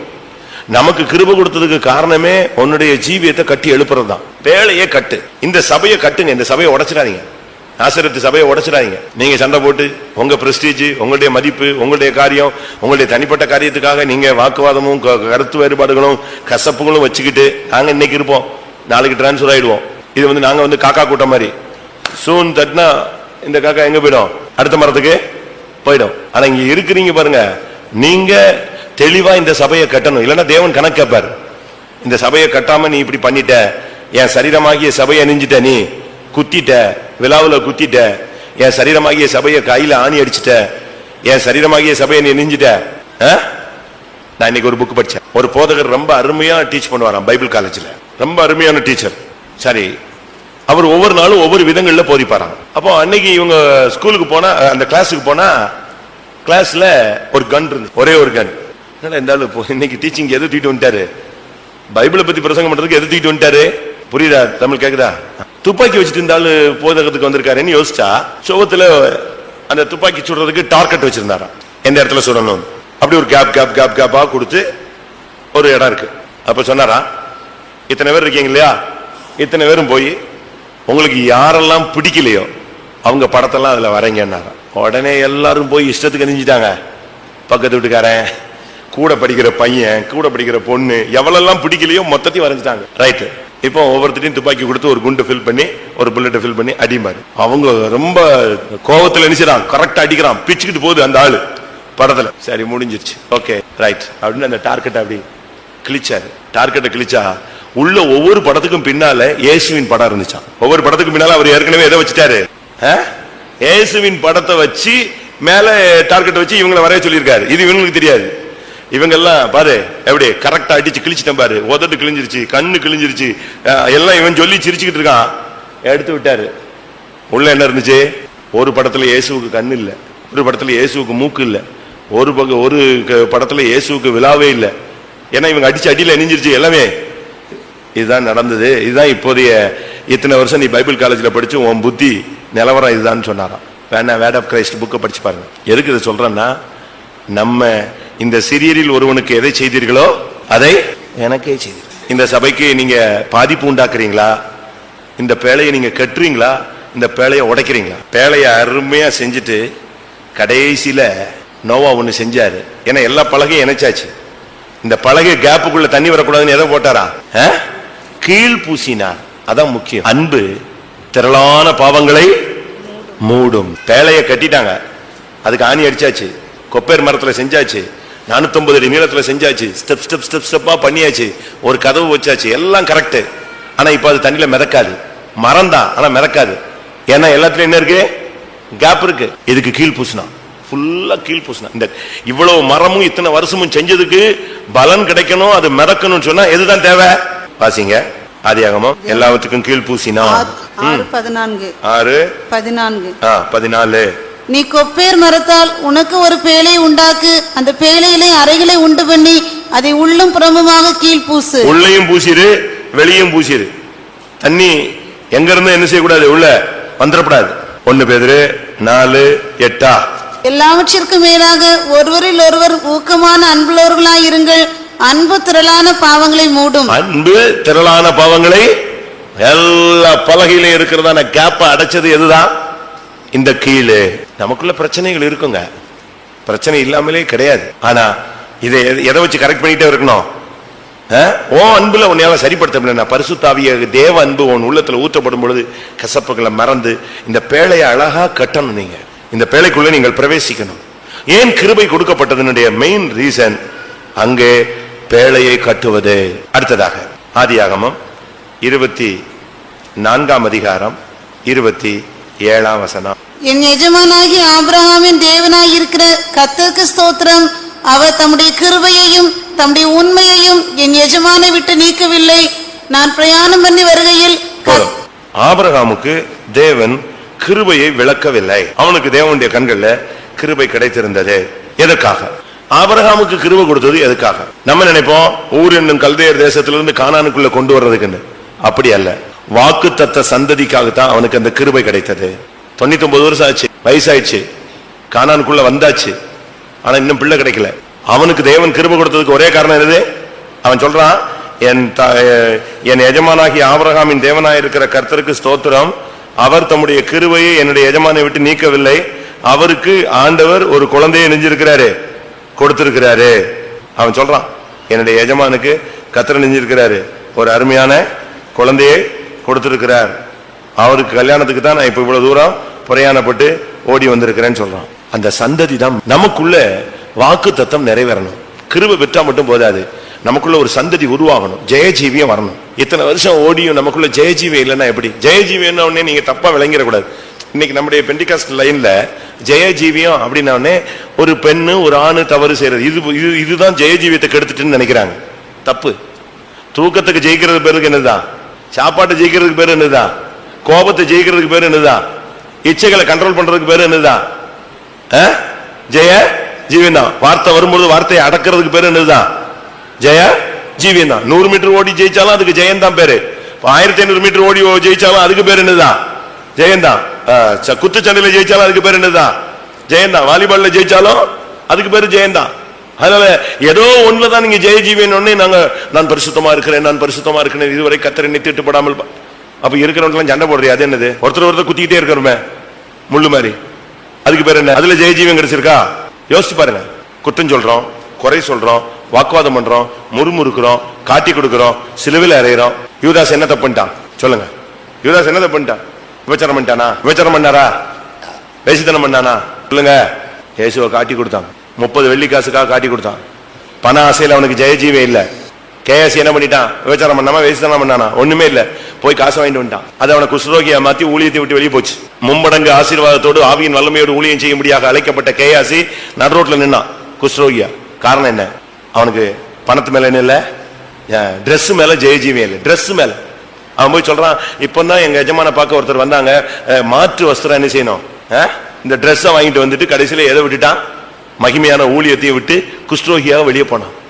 ஜெயஜீவியம் நீங்க என்ன நினைக்கிறீங்க? கோபத்தை அடக்குவது ஜெயஜீவியம், பணாசையை கட்டுப்படுத்துவது ஜெயஜீவியம், தேவ சமூகத்துக்கு வருவது ஒரு ஜெயஜீவியம், தூக்கத்தை ஜெயிப்பது ஒரு ஜெயஜீவியம். வேகம் வரும், உள்ள சிங்கம் வரும், சிங்கத்தை ஆஃப் பண்ணணும், கெபில போட்டு நினைச்சணும், மூடணும். கைத்தனமான சுபாவம் வரும், அடக்கணும். ஏன்னா நியாயமான விதத்திலேயே நம்ம கோவப்பட வேண்டிய சூழ்நிலை வரும். அதுல கிருபை இழந்துடக்கூடாது. ஜெயஜீவியம் நம்ம ஆளுங்க எல்லாம் வேற மாதிரி விளங்கிக்கிறாங்க. இதுதாங்க ஜெயஜீவியம். கூட்டத்தை விட்டு எழுப்பி போனுங்க, உட்காரு, காலை பிடிச்சு உட்கார வை, அமைதியா இருக்கு, 10 நிமிஷம் உட்கார வை, அது ஜெயிச்சிருவேன். இப்படி உன்னை கட்டுப்படுத்துறது, உன்னை கண்ட்ரோல் பண்றதுக்கு தான் ஜெயஜீவியம். கர்த்தர் ஆபிரகாமுக்கு ஒரு ஜெயத்தை கொடுத்தார். அவனுக்கு கொடுத்த கிருபையினால அந்த குழந்தை கிடைச்சது, ஈசாக் கிடைச்சது. ஈசாக் இல்லைன்னா ஆபிரகாமுடைய லைஃப் அதோட இணைஞ்சது. இப்ப இன்னைக்கு பல சபைகள் உண்டாகுதுங்க. அதுக்கு அடுத்து அந்த சந்ததியில ஒரு சரியான ஒரு வம்சாவளியில ஒரு பாஸ்டரோ ஒரு இல்லாவிட்ட அந்த தொழிற்சாலையில அடுத்து ஒரு எம்டியோ வரலன்னா அந்த கம்பெனி அதோட இணைஞ்சு க்ளோஸ். இவ்வளவு பெரிய ஆவிக்குரிய சந்ததி இல்லாவிட்டால் பூமிக்குரிய இஸ்ரவேலர் தோன்றதுக்கு ஒரே ஆள் யாரு தான் காரணம்? இஸ்ரேல். இஸ்ரேல் தோன்றதுக்கு காரணம் யாரு? ஈசாக்கு, இஸ்மவேல் அல்ல. யாரு? இந்த ஈசாக்கு தான். இவ்வளவு பெரிய துஷ்ட சந்ததி தோன்றதுக்கு காரணம் வேற ஒரு காரணமா வேற ஒரு ஆளா இருந்தாலும் இஸ்ரேல் தோன்றதுக்கு காரணம் யாரு தான்? ஈசாக்கு தான். நமக்குள்ள ஒரு ஜெயஜீவியம் வரணும். வெளிப்படுத்தல் 12ஆம் அதிகாரத்துல அந்த பெண் பிரசவ வேதனைப்பட்டு அலறினார். அவளுக்குள்ள இருந்து சிங்காசனத்தை சுதந்திரிக்கக்கூடிய ஒரு ஆண் பிள்ளை பிறந்தது. அது சிங்காசனத்துக்கு எடுத்துக்கொள்ளப்பட்டது. சகலத்தையும் ஆளுகை செய்கிற ஒரு வல்லமை அவளுக்குள்ள இருந்தது. அதுபோல ஆபிரகாமத்தை நீங்க பத்தி என்னென்னமோ படிக்கலாங்க. பிள்ளைய பலியிட போனா, அதை பண்ணா, இதை பண்ணா, அது ஒரு பகுதியில நிறைவு. இன்னொரு பகுதியில கேத்தூரால கல்யாணம் கட்டிட்டான், ஆகார கல்யாணம் கட்டிட்டான், இஸ்மவேலை பெற்றுட்டான். இப்படி இது ஒரு டிமெரிட்ஸ், குறைவு நிறைவு எவ்வளவோ இருக்கு. ஆனா தேவன் அவனுக்கு கிருபை கொடுத்ததுக்கு காரணமே என்னதுதான்? வாக்குத்தத்த சந்ததி அவனுக்குள்ள ஒரு ஜெயத்தின் அனுபவத்தை கொண்டு வரதுக்கு தான் கர்த்தர் அவனுக்கு கிருபை கொடுத்தார். ஆதியாகமம் 39:21. கர்த்தரோ யோசேப்போடு இருந்து அவன் மேல் கிருபை வைத்து யோசேப்புலாம் இவ்வளவு தூரம் வரணும்னா ரொம்ப கஷ்டங்க. நம்மள மாதிரி பைபிள் கிடையாது, நம்மள மாதிரி பரிசுத்தாவின் அந்நிய பாஷை அபிஷேகம் கிடையாது, ஒரு பாஸ்டரோட ஐக்கியமோ வழிநடத்துவதோ கிடையாது, சொந்த அம்மா அப்பாவுடைய கைடன்ஸு கிடையாது, சொந்த வீட்டுல கிடையாது, அந்நிய தேசம், அந்நிய பாஷை, மொழி தெரியாத ஜனங்கள் மத்தியில ஒரு அடிமையாக இருந்து அந்த இடத்துல இவன் நின்னதுக்கு நின்னு ஜெயிச்சுட்டானா அது காரணம் யாரு? தேவனுடைய கிருபை. கிருபை இருந்துச்சுன்னா நீங்க எங்கேயுமே ஷைன் பண்ணலாம், எங்கேயும் போலாம். நீங்க வெளியே போகும்போது ஆண்டவருடைய கிருபை வாங்கிட்டு போங்க, இன்டர்வியூக்கு போகும்போது கிருபை வாங்கிட்டு போங்க, எக்ஸாம் போகும்போது கிருபை பெற்றுட்டு போங்க, வேலைக்கு போகும்போது கிருபை பெற்றுட்டு போங்க, காலேஜுக்கு போகும்போது கிருபையோடு போங்க. அந்த கிருபை உனக்கு ஒரு மதில் மாதிரி முன்னால போகும், ஒரு அக்கினி, ஒரு எஸ்கார்ட் மாதிரி போய்கிட்டே இருக்கும். பிரச்சனைகள் இருந்து அப்படியே உன்னை வெளியே கொண்டு போயிடும். பிரச்சனைகள் இருந்து இப்ப ஒரு பிரச்சனை இந்த இடத்துல நடக்க போகுதுன்னா இந்த கிருபை என்ன பண்ணு தெரியுமா? நீ வெளியே போகணும். நீ எங்க போயிருவ? கரெக்டா நீங்க விலகுவீங்க, இங்க பிரச்சனை ஆகும். நீங்க அப்பதான் யோசிப்பீங்க, பரவாயில்ல நம்மள அந்த இடத்துல இந்த கத்திர நெஞ்சிட்டாரு. நான் இப்போ சமீபத்தில் அதை உணர்றேன். முந்தி சொல்றேன், முந்தி எங்கெல்லாம் பிரச்சனையோ அங்கெல்லாம் நான் இருப்பேன். எங்க எங்க ப்ராப்ளம் ஆகுதோ அங்கெல்லாம் எங்க யார் இருப்பேன்? Whatever problem pastor Durai is தேர்மா. எங்க பிரச்சனை இருக்கோ அங்க யார் இருப்பார்? இந்த துரை பாஸ்டர் இருப்பாருன்னு எனக்கு மெசேஜ் அனுப்புனானுங்க. பாட்டுக்கு தேஜு, யூத் மீட்டிங்க்கு pastor Manasseh, whatever problem pastor துரைன்னு அடிச்சு வச்சாங்க. இப்படிலாம் எனக்கு அப்படி பேர் இருந்துச்சு. ஆனா இப்ப சமீப காலங்கள்ல எங்க ப்ராப்ளமோ அதுக்கு 10 நிமிஷத்துக்கு முன்னால நான் வெளியே போயிட்டு, எங்க பிரச்சனையோ அங்க அரை மணி நேரத்துக்கு முன்னால நான் அந்த இடத்த விட்டு வெளியே போயிருப்பேன். இங்க வந்த பிறகு கூட நான் அதை ஃபீல் பண்ணியிருக்கேன் பல இடங்கள்ல.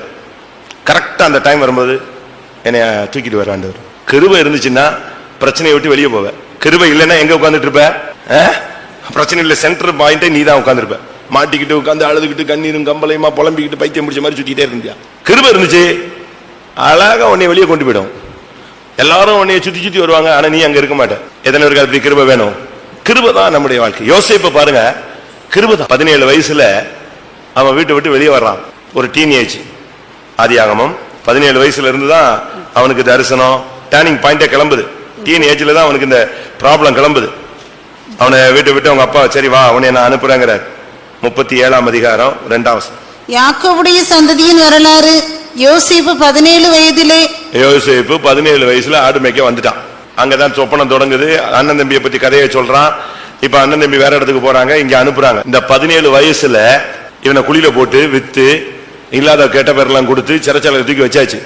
இவ்வளவுலயும் அவனை அழகா தப்பி தப்பி தப்பி தப்பி கொண்டு வர்றது யாரு? யாக்கோபா? இல்ல ராகேல் கூட வந்துட்டாளா?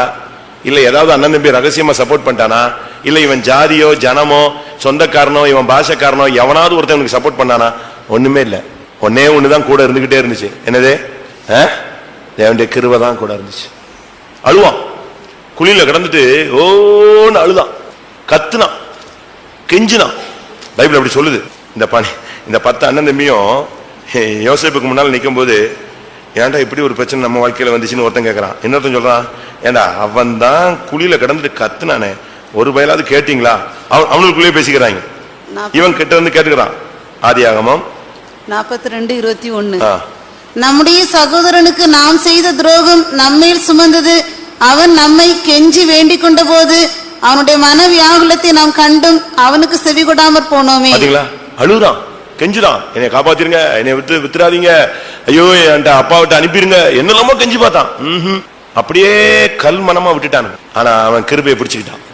கிருபையிலே போய் போய் போய் போய் போய் போய் எங்க வந்து சேர்ந்துட்டான்? சிங்காசனத்துக்கு வந்து ஸ்டாண்ட் பண்ணிட்டான். கிருபை தான் அவனை சிங்காசனத்துக்கு கொண்டு போவது.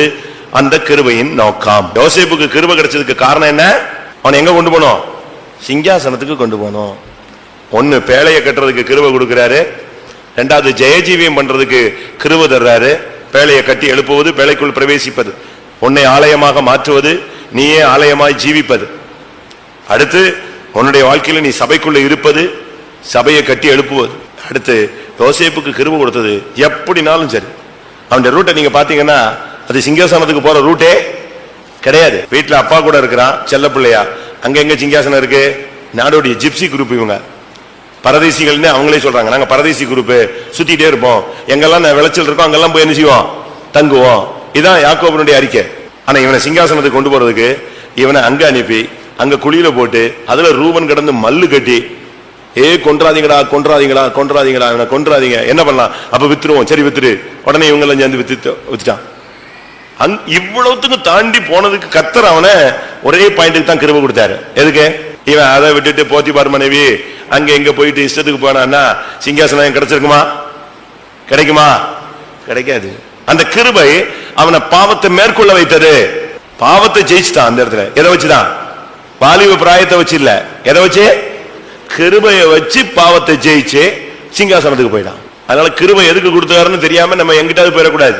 கிருபை கொடுத்ததுக்கு ஒவ்வொரு ரகசியம் இருக்கு. அடுத்ததாக யாத்திராகமம் 33:17. அப்பொழுது கர்த்தர் மோசேயை நோக்கி, நீ சொன்ன இந்த வார்த்தையின்படியே செய்வேன், என் கண்களில் உனக்கு கிருபை கிடைத்தது, உன்னை பேர் சொல்லி அழைத்து அறிந்திருக்கிறேன் என்றார். மோசேக்கு கிருபை கிடைத்தது, என்னுடைய கண்களில் உனக்கு கிருபை கிடைத்தது. எவ்வளவு அருமையான ஒரு வார்த்தை. ஆண்டவருடைய கண்கள்ல அவனுக்கு கிருபை கிடைச்சிருச்சு. அதுக்கு பிறகு அவனை யாரும் ஒண்ணுமே பண்ண முடியாது. பார்வோன் பல்ல கடிக்கிறாங்க, உன்னை அழிச்சிருவேன், என் மூஞ்சிலேயே முழிக்காதன்னு. இவன் அடுத்த நாள் எங்கதான் வந்து நிப்பான்? அவன் முன்னாலதான் வந்து நிப்பான். அவனுக்கு ரத்த கொதிப்பு, பிளட் பிரஷர், அப்படி டென்ஷன்ல மூளை நரம்பெல்லாம் வெடிக்கிற மாதிரி இருக்கும் இவனை பார்த்த உடனே. இவனுக்கு அதெல்லாம் பிரச்சனையே கிடையாது. ஏன்னா இவன் மேல கையே நிச்சய முடியாது, வைக்கவே முடியாது. மோசையும் ஆரோனையும் பார்த்த உடனே அவனுக்கு பயங்கர டென்ஷனா இருக்கும். அப்படி மோசையும் ஆரோனும் வரலன்னு வச்சுக்கோங்களேன், யார் கூப்பிட்டு விடுவா? யார் கூப்பிட்டு விடுவா? பார்வனை கூப்பிட்டு விடுவா. அவங்க ரெண்டு பேரையும் கூட்டுவா. ஜெபிக்க சொல்லு, தவளைய போ சொல்லு, வண்ட போ சொல்லு, பேனை போ சொல்லு. யார் ஜெபிக்க? யாரு போய் யார் கூட்டு வருவா? இவனே ஆள் அனுப்பி கூட்டு வருவான். அப்படி இல்ல அவன் வந்துட்டான்னா இவனுக்கு பயங்கர டென்ஷன் ஆயிடும். ஆனாலும் மோசையின் மேல ஒரு கிருபை இருந்துச்சு. எதுக்கா? மோசையின் மேல இருந்த கிருபை நடத்தி பின் கிருபை. ஜனத்தை நடத்துகிறது தான் அவனுக்கு கொடுக்கப்பட்ட கிருபையினுடைய லக்கு. அவனுக்கு மேல கர்த்தர் கிருபை கொடுத்ததே அதுக்குதான். பார்வோனை வாதிக்க, எகிப்தை வாதிக்க, செங்கடலை பிளக்க, இதெல்லாம் வேற. ஆனா இலக்கு எதுதான்? பார்வோனை வாதிச்சுட்டு மோசே ஓட்டத்தை முடிக்கல. செங்கடலை கடந்த உடனே மோசே ஓட்டத்தை முடிக்கல. மன்னாவை புசிச்ச உடனே மோசே ஓட்டத்தை முடிக்கல. 10 கட்டளையை வாங்கின உடனே ஓட்டத்தை முடிக்கல. இதுக்கெல்லாம் கிடையாது. எங்க கொண்டு போனோம்? இந்த ஜனத்தை நடத்துறதுக்கு கிருபையை கர்த்தர் கொடுத்து வச்சிருந்தார். நம்மள மாதிரி ஆள்னா ஒன்னு ரிசைன் பண்ணிருப்போம், இல்லைன்னா சூசைட் பண்ணி தொங்கிருப்போம். அவனுங்க பண்ற சேட்டைக்கு ஒவ்வொருத்தனும் ஒவ்வொரு மாதிரி பேசுவான். 6 லட்சம் பேரு.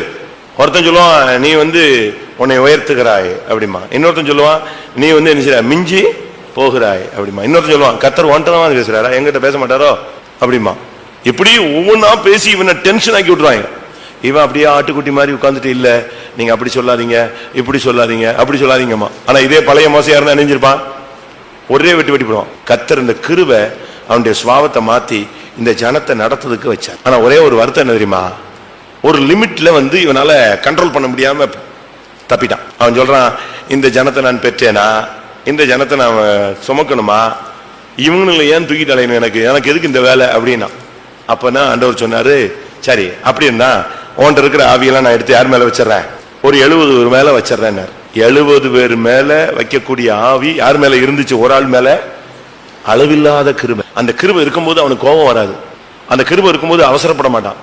அந்த கிருபை இருக்கும்போது டென்ஷனே ஆகாது அவனுக்கு. அந்த கிருபை இருக்கும்போது அப்படியே பேசாம போய் உட்கார்ந்து. அவனுடைய அண்ணனும் அக்காவும் அவனை பத்தி பயங்கரமா பேசுறாங்க. சொந்த அண்ணனும் அக்காவும் அவன் அதை பத்தி பிரச்சனையே பண்ணல, சரி என்னத்தையா பேசிட்டு போறாங்க. ஆண்டவருக்கு தான் டென்ஷன் ஆயிடுச்சு. அதை கேட்டு கூப்பிட்டு விட்டாரு, எல்லாரையும் வா, மோசே வா, ஆரோன் வா, மிரியாம் வா, தேவ சமூகத்துக்கு வான்னு ஒரே அடியில மிரியாம யாராக்கிட்டாரு, குஷ்ரோகியா மாத்திட்டாரு. வாங்கிட்டியா? ஸ்தோத்திரம். என்னைய பேசுனா பாத்தியா அப்படின்லாம் அவன் என்ன சொன்னானா? நம்ம இன்னும் 2ஆம் கிளாஸ் பிள்ளைங்க மாதிரி தான். இப்ப நம்ம வீட்டுல யாராவது ஒரு சின்ன ஏதாவது பிரச்சனை பண்ணிட்டு போய் கூப்பிட விழுந்துட்டான்னு வச்சுக்கா, என்னை தொட்டி இல்ல கூப்பிட விழுந்துட்ட பத்தியா, சென்னை தோட்டம் எதிர்த்தது நின்னதே கிடையாது. இப்படிலாம் நீங்க பேசுனீங்கன்னா வளர்ச்சியற்ற விசுவாசிகள், மூளை வளர்ச்சியற்ற குழந்தைகள். அதுக்குதான் எப்ப சிரிக்கணும்னு தெரியாது, எப்ப பேசணும்னு தெரியாது, எப்ப அழணும்னு தெரியாது. பகுத்தறிவற்ற ஒரு தன்மை. மோசே அப்படி இல்லை, அம்பாட்டுக்கு இருப்பான். தன்னை ஏசி தன்னை பத்தி பேசுனதுக்காக குஷ்டரோகத்துல பாதிக்கப்பட்ட பெண்ணுக்காக தான் அக்காவுக்காக ஜெபிச்சது யாரு? மோசே. அவனுடைய கிருபை அப்படி இருந்துச்சு. நமக்கு அப்படி கிருபை இருக்கா? இருக்கா? இல்லை, வேணும். இன்னைக்கு தேவனுடைய கண்கள் அந்த கிருபையை பெற்றுக்கணும். நீங்க கிருபையை பெற்று பாருங்க. உங்களை பத்தி தப்பா பேசினவங்க எல்லாம் ரைட்டா பேசுவாங்க, உங்களை பத்தி குற்றமா பேசினவங்க எல்லாம் புகழ்ந்து பேசுவாங்க. அப்படியே ட்ரிப் ஆயிடும். அதான் அந்த இந்த கிருபையினுடைய எஃபெக்ட் எப்படின்னா அப்படியே சேஞ்ச் பண்ணி காட்டும். புரியுதா உங்களுக்கு? பவுலை பத்தி அந்த மெலித்தா தீவுல உள்ளவங்க எல்லாம் பேசுறாங்க, இவன் கப்பல் சேர்த்ததுக்கு தப்பி வந்துட்டான், ஆனா இப்ப சர்ப்பம் கடிச்சிருச்சு, பழி இவனை என்ன செய்யல, விடல, இவன் கொலை பாதகன் அப்படின்னாங்க. கொஞ்ச நேரத்துல அந்த சர்ப்பத்தை உதறி போட்டு அக்னியில எரிஞ்சு போயிருச்சு, இவனுக்கு சாவு வரல, இவன் நல்லா சுத்திட்டு இருந்தான். அதே ஜனம் சொல்லிச்சு, என்ன சொல்லிச்சு? இவன் சாதாரண மனுஷன் இல்லப்பா, இவன் தேவன், இவனுக்குள்ள பெரிய வல்லமை இருக்கு. அப்ப ஜனங்கள் அந்த கிருபையை பார்த்த உடனே பழி போய் எது வருது? நல்ல பேச்சு வருது. அதனால கிருபையை பெற்றுக்கொள்ளுங்க. இன்னைக்கு நம்ம எத்தனை பேருக்கு இந்த கிருபை இருக்கு? மோசேக்கு அளிக்கப்பட்ட கிருபை நடத்திப்பின் கிருபை. ஆனா என்னைக்கு அந்த ஆவி அவனை விட்டு போச்சோ, அந்த 70 பேர் மேல அவன் ஷேர் பண்ணி போறதுக்கு அனுமதிச்சானோ, அன்னையோட நடத்தி பெருஞ்சிருச்சு, அவனை விட்டு போயிடுச்சு. பாத்தீங்களா? கானானுக்குள்ள என்ன செய்யல, போகல. பாத்தீங்களா? அடக்காரானெல்லாம் நல்லா நடந்துச்சு. நம்ம போகட்டாலும் யாரு வந்தா? தேவன் வந்தாரு, தூதர்கள் வந்தாங்க, நல்ல அடக்காராதனை. சென்ட்ரல் பாஸ் எல்லாம் வருவாங்க பல இடத்துல இருந்து. ஆனா எது எங்க போகாது வண்டி? கானானுக்குள்ள போகல. காரணம், தனக்கு இருந்த கிருபையை அவன் மறுதலித்தான். என்னால இப்படிலாம் சுமக்க முடியாது, இவங்களெல்லாம் நடத்த முடியாது, இவங்களெல்லாம் கொண்டு போக முடியாது. நான் என்ன இவங்களை பெத்தனா, இவங்களை வளர்த்தனா, இவங்களை கொண்டு போய் நான் இவ்வளவு கஷ்டப்படணுமா? இப்படிலாம் அவன் பேச ஆரம்பிச்சது ஆண்டவருக்கு பயங்கர துக்கமாயிடுச்சு. என்ன இவனா சுமக்கிறான்? என்னாகமம் 11:11. அப்பொழுது மோசே கர்த்தரை நோக்கி, நீர் இந்த ஜனங்கள் எல்லாருடைய பாரத்தையும் என்மேல் சுமத்தினதினால் உமது அடியானுக்கு உபத்திரம் வரப்பண்ணினது என்ன? உம்முடைய கண்களில் எனக்கு கிருபை கிடையாதே போனது என்ன? இவர்களுடைய ஆண்டவர் தான் உன்ட டைரக்டா பேசியிருக்கிறாரு. என் கண்கள்ல உனக்கு, யாத்திராகமம் 33:17 நேரடியா பேசுறாரு. வேற யார் பேசணும்? அவரே டைரக்டா சொல்றாரு, என் கண்களில் உனக்கு, மோசேயே என் கண்களில் உனக்கு என்ன கிடைச்சது? கிருபை கிடைத்ததுன்னு. இப்ப இவன் புலம்பல் என்ன சொல்றான்?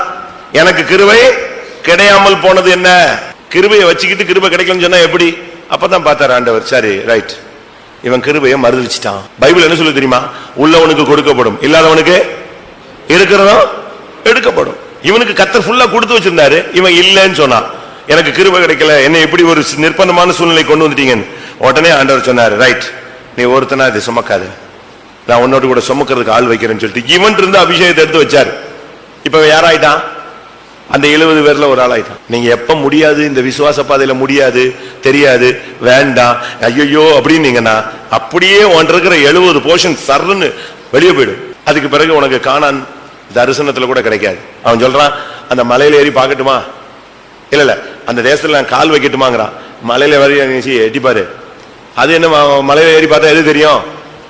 இந்த மாடியில் ஏறி பார்த்தா அங்க உள்ள வீடுல உள்ள, மொட்டை மாடியில் உள்ள, குடிசையில உள்ள மரங்கள் எல்லாம் தெரியும். அவ்வளவுதான் தெரியும். அவ்வளவுதான். நம்முடைய வாழ்க்கையில எதுக்காக தேவன் கிருபையை கொடுத்தாரோ அந்த கிருபையை நாம் நஷ்டப்படுத்த கூடாது.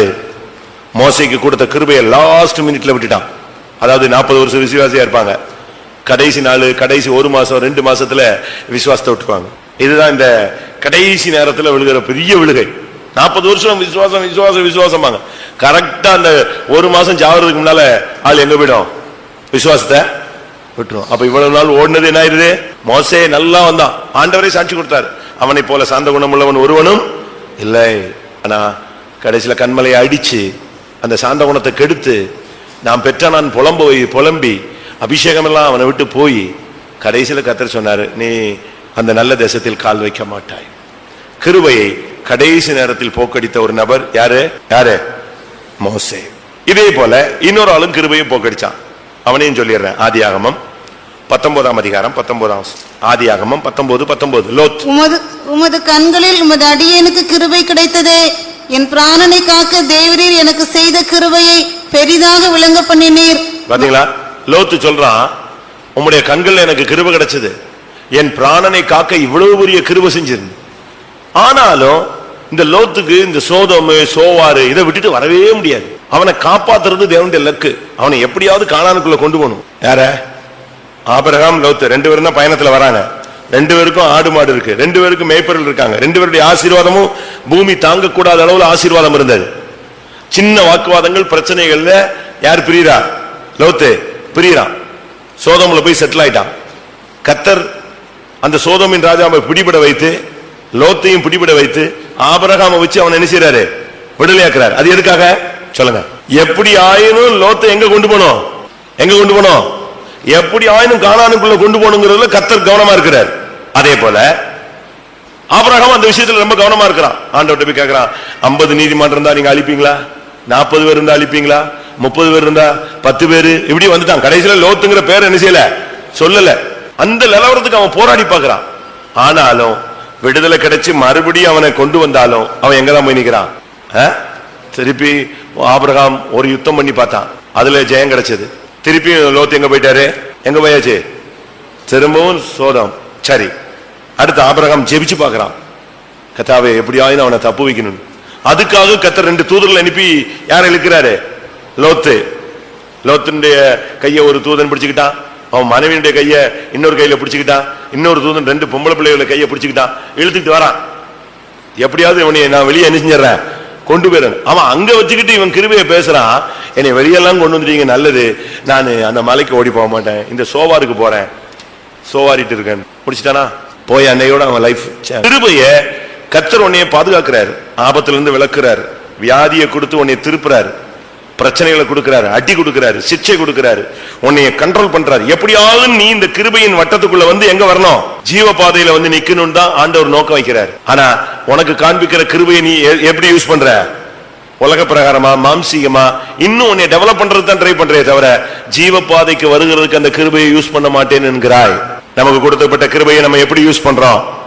அடுத்ததாக ஏசாயா 55:3, உங்கள் செவியை சாய்த்து என்னிடத்தில் வாருங்கள், கேளுங்கள், அப்பொழுது உங்கள் ஆத்துமா பிழைக்கும்.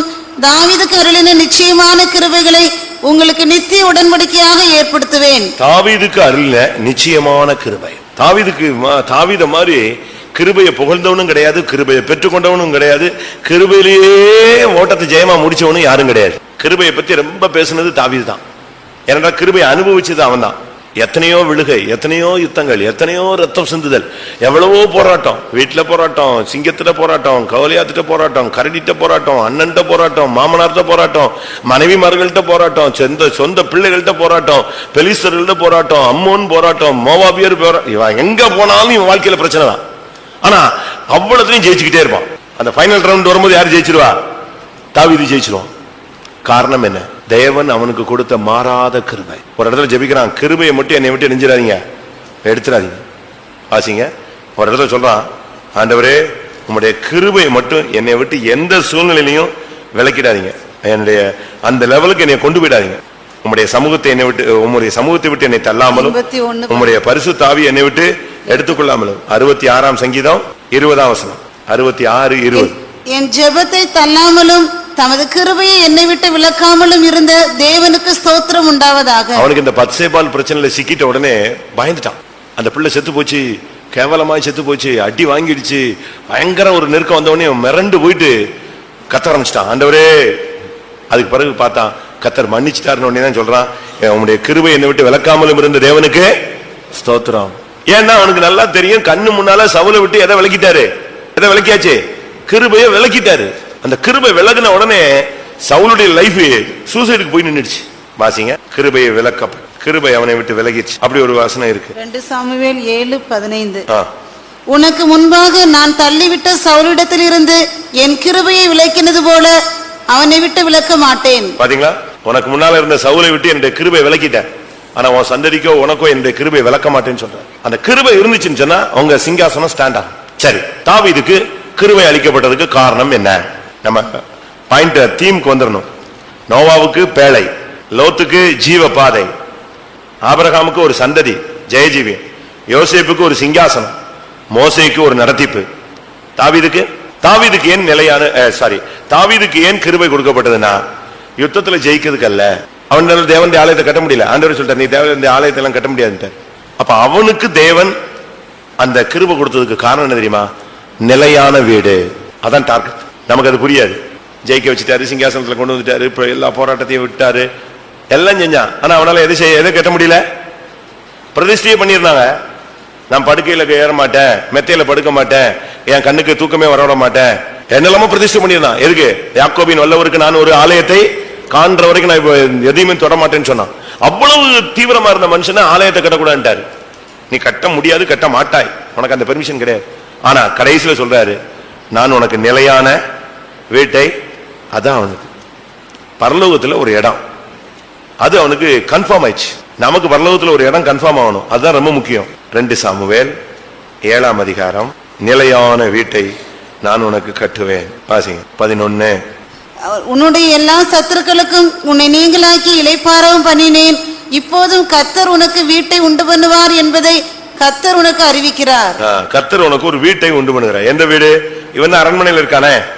19ஆம் வசனம். கர்த்தராகிய ஆண்டவரே, இது இன்னும் உம்முடைய பார்வைக்கு கொஞ்ச காரியமாய் இருக்கிறது என்று கர்த்தராகிய ஆண்டவராய் இருக்கிற தேவரீர் உம்முடைய அடியானுடைய வீட்டை குறித்து வெகு தூரமாயிருக்கும் காலத்து செய்தியை மனுஷர் முறைமையாய் சொன்னீரே. வெகு காலத்துக்கு பிறகு உள்ள ஒரு காரியம் அது. என் மரணத்துக்கு பின்னால உள்ள காரியத்தை வெகு தூரமாயிருக்கும் காலத்து செய்தியை நீர் எனக்கு அறிஞ்சிட்டீங்க, சொல்லிட்டீங்க. எனக்கு என்ன இருக்கு? உனக்கு வீடு கட்டுவேன் என்று சொல்லிவிட்டீர். எவ்வளவு அருமையான வார்த்தை. அதனாலதான் அவன் சங்கீதத்துல அழகா சொல்றான், நேர்த்தியான இடத்தில் எனக்கு பங்கு கிடைத்தது, நிலையான சுதந்திரம் எனக்கு உண்டு. 16ஆம் சங்கீதமா 16:6. நேர்த்தியான இடங்களில் எனக்கு பங்கு கிடைத்தது, ஆம் சிறப்பான சுதந்திரம் எனக்கு உண்டு. அவன் சொல்றான், எனக்கு ஒரு இடம் இருக்கு பரலோகத்துல. பரலோகத்துல பழைய ஏற்பாட்டிலே இப்படி பேசின ஒரே ஆள் யார் தான்? தாவீது தான். நமக்கு கன்ஃபார்ம் இருக்கா? மேல ஒரு வீடு உண்டுங்கிறது கன்ஃபார்ம் இருக்கா? கொடுப்பாரு, எங்கேயாவது ஒரு மூலையில போய் சேர்ந்தா போதும், எங்கேயோ ஒண்ணு கொடுத்தா போதும். அங்கேயும் பிளாட்ஃபார்ம் இருக்கு, சுத்துறதுக்கு இடம் இருக்குன்னு நினைக்கிறீங்க? நிலையான வீடு ஒண்ணு இருக்கு. அபிஷேகம் கர்த்தர் உனக்கு உன்னைய கிருபையினால் நிறைச்சதுக்கு காரணம், எப்படியா பரலோகத்துல அந்த மகிமையான இடத்துல உன்னை கொண்டு போய் அந்த பரலோகத்துல பிதாவின் வீட்டில் உள்ள வாசஸ்தலத்துக்கு தான் உன்னை கொண்டு போக கர்த்தர் கிருபை தருகிறார். லூக்கா எழுதின சுவிசேஷம் 1ஆம் அதிகாரம் 28. லூக்கா 1:28. அவள் இருந்த வீட்டில் தேவதூதன் பிரவேசித்து, கிருபை பெற்றவளே வாழ்க, கிருபை பெற்றவளே வாழ்க, கர்த்தர் உன்னோடு கூட இருக்கிறார். 30ஆம் வசனம். தேவதூதன் அவளை நோக்கி, மரியாளே பயப்படாதே, நீ தேவனிடத்தில் கிருபை பெற்றாய். 30ஆம் வசனம். அப்போ இதுல இருந்து என்ன விளங்கிக் கொள்கிறோம்? கர்த்தருடைய கிருபை மரியாளுக்கு இருந்தது. கிருபை இருந்ததுனால தாங்க நிந்தைகள் எல்லாம் சகிச்சா. கிருபை இல்லைன்னா ஒரு பெண் ஏத்துக்கோளா? சொல்லுங்க. கிருபை இருந்தது இல்லைன்னா மரியாள் இந்த நிந்தையெல்லாம் சுமக்க முடியாது, கல்லெறிஞ்சே கொண்டுருவாங்க. ஒரு ஸ்திரீ தவறு செய்தால் கையும் மையுமாய் பிடிக்கப்பட்ட அவ யாரு? விபச்சாரி. அவளை என்ன செய்யணும்? பிரமாணம் என்ன சொல்லுது? கல்லெறிஞ்சு கொல்லணும். சரி, இப்ப இவளை கையும் மையுமா பிடிக்க முடியல. ஆனா இப்ப உலகத்துக்கே தெரியுது இவ யாரு? ஒரு குழந்தைய பெற்றெடுக்கிறார். தகப்பன் யாருன்னு வெளியரங்கமா சொல்ல முடியாத ஒரு சூழ்நிலை. தேவ ஆவியானவர் இறங்கினார்னா பரியாசம் பண்ணுவான். அதனாலதான் இயேசு ஒரு இடத்துல பிரசங்கம் பண்ணி பேசிட்டு இருக்கும்போது ஒரு சிலர் சொல்றாங்க, மோசே எங்களுடைய தகப்பன் அப்படி இப்படின்னு. உடனே அவங்க சொல்றாங்க, நாங்கள் ஒன்னும் வேசி பிள்ளைகள் இல்லை, எங்களுக்கு மோசே தகப்பனா இருக்கான். உனக்கு அப்படின்னு என்ன அர்த்தம்? நீ யாரு? நீ யாரு? இயேசுவை குற்றம் சொல்றாங்க. அவனை பத்தி, இயேசுவை பத்தி தவறா பேசுறாங்க. அப்படி தவறா பேசும்போது இவர் அவங்கள்ட்ட ஏதோ பேசுறாரு.